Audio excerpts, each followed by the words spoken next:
Hey guys welcome back to my channel. Pathaan मुभिर शाहरुख खानेर पिक्चारटी आमी किभाबे आजके ड्र करब सेटाई आजके तोमादेरके देखाबो। तो आमी लाइनगुलो सिलेक्ट करे निয়েছি। सिलेक्ट करे नेওয়ার पर A4 साइजेर पेपार निয়েছি। पेपारेर ऊपर एबार बक्सगुलो करब। तो किभाबे करছি তোমরা देखो। पेजेर ऊपरेও তোমরা 3 সেমি গ্যাপ গ্যাপ দিয়ে মার্ক করবে, নিচেও সেম 3 সেমি গ্যাপ দিয়ে মার্ক করবে, সাইডেও 3 সেমি গ্যাপ দিয়ে মার্ক করবে, অপোজিট সাইডেও তোমরা 3 সেমি গ্যাপ গ্যাপ দিয়ে মার্ক করবে।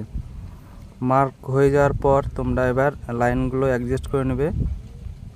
তো দেখো আমি কিভাবে অ্যাডজাস্ট করছি, তোমরা সেম এরকম করেই অ্যাডজাস্ট করবে। বক্স হয়ে যাওয়ার পর এরপর তোমরা ড্র স্টার্ট করবে। তো দেখো আমি কিভাবে ড্র করছি। আমার চ্যানেল নতুন হয়ে থাকলে সাবস্ক্রাইব করে পাশে থাকা বেল আইকনটি অন করে দিও। তো চলো আমি কিভাবে ড্র করছি তোমরা দেখো।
ভিডিওটি তোমাদের কেমন লেগেছে কমেন্টে অবশ্যই জানাবে। আবার দেখা হচ্ছে নেক্সট একটি ভিডিওতে।